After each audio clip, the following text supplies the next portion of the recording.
तो आज का चैप्टर है वृत्त का क्षेत्रफल। वृत्त का क्षेत्रफल।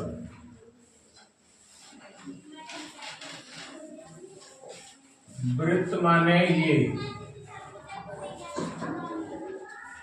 ये क्षेत्रफल माने ये कितना एरिया ये कवर किया है, इसके अंदर कितना एरिया ये कवर किया है।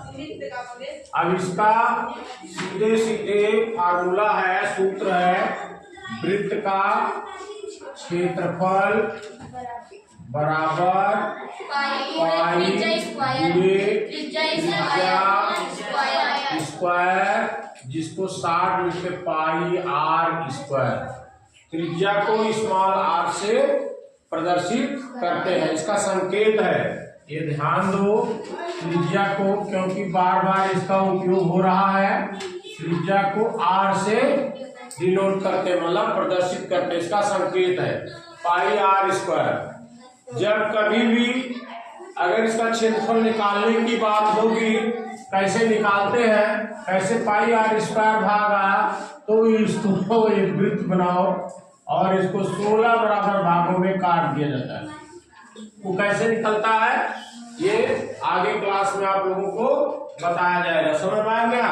लेकिन सिर्फ इतना याद रखो कि किसी भी वृत्त का क्षेत्रफल निकालना है, एक साधारण सा फार्मूला है, याद रखना पाई आर स्क्वायर।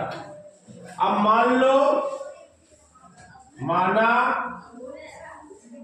एक वृत्त की त्रिज्या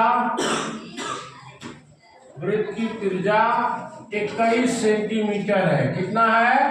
21 सेंटीमीटर है। तो वृत्त का क्षेत्रफल निकालो, वृत्त का क्षेत्रफल निकालो। अगर ऐसा सवाल आता है, ये मैं आपको एक एग्जाम्पल देकर समझाने की कोशिश कर रहा हूँ।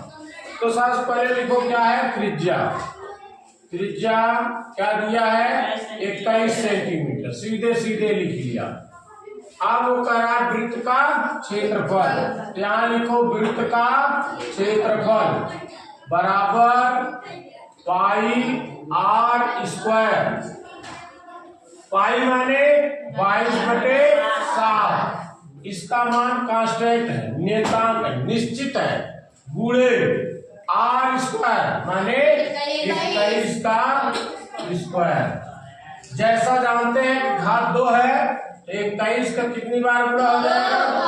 2 बार गुणा हो गया। ये 7 त्रिक 21, ये हुआ 22 गुणे 3 गुणे 21, 22 के यहाँ 66 गुणे 21, यहाँ गुणा कर लो 66 गुणे 21, 1 छक्के 6, 1 छक्के 6, 6 दूनी 12, 6 दूनी 12, 1 6, 6 दूनी 8, 1 3, 1386, 1386। ध्यान दो, अब ये इकाई क्षेत्रफल है तो यहाँ वर्ग होगा। क्या होगा? वर्ग। क्षेत्रफल है तो वर्ग होगा। अब ये सेंटीमीटर इकाई दिया है तो सेंटीमीटर हो गया।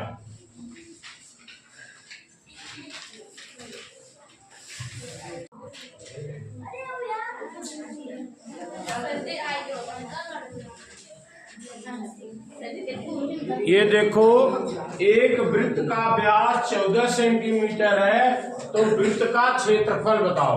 जैसा हम जानते हैं वृत्त का क्षेत्रफल बराबर पाई आर स्क्वायर। हमें आर चाहिए, आर माने त्रिज्या, तो त्रिज्या चाहिए। तो त्रिज्या और दिया क्या है? व्यास। क्या दिया है? व्यास। हम जानते हैं व्यास बराबर 2 गुणे त्रिज्या, 2 गुणे त्रिज्या। अब त्रिज्या बराबर क्या होता है? व्यास बटे 2। इतना सरल तो जानते हैं ना। अब व्यास यहाँ दिया है 14/2, यानी 7 सेंटीमीटर। व्यास का आधा त्रिज्या होता है 7 सेंटीमीटर। अब इसमें मान दो 22/7 गुणे आर स्क्वायर माने 7 गुणे 7, 7 7 कट गया, 22 गुणे 7 यानी 7 दूनी 14, 7 दूनी 14 1, ये हो जाएगा वर्ग, क्योंकि क्षेत्रफल है वर्ग सेंटीमीटर। बस इतना आसान सा सवाल है कि एक वृत्त का क्षेत्रफल क्या है, एक वृत्त का क्षेत्रफल 154 वर्ग मीटर है, तो वृत्त की त्रिज्या बताओ। जैसा हम जानते हैं वृत्त का क्षेत्रफल बराबर पाई आर स्क्वायर। यहाँ वृत्त की त्रिज्या मैंने आर निकालना है। वृत्त का क्षेत्रफल 154 वर्ग सेंटीमीटर, 154 बराबर 22/7 गुणे आर स्क्वायर। तो आर स्क्वायर बराबर क्या हो जाएगा, इसका पूरा हो जाएगा इधर 154 गुणे 7/22। ये देखो इसको 11 के 11 चौक 44, 11 दूना 22, ये होगा 14 गुणे 7/2। आर स्क्वायर बराबर हो गया 14 को 2 भाग से 2 गुणे 7 गुणे 7/2, 2 7 14 लिख सकते हैं ना।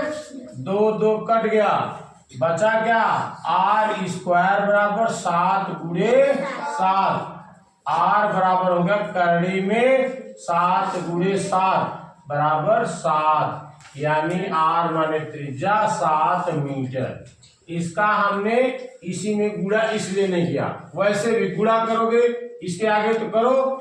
7 चौक 28 के 2, 7 के 7 2 9/2 भाग 2 चौक 8, 2 9 18।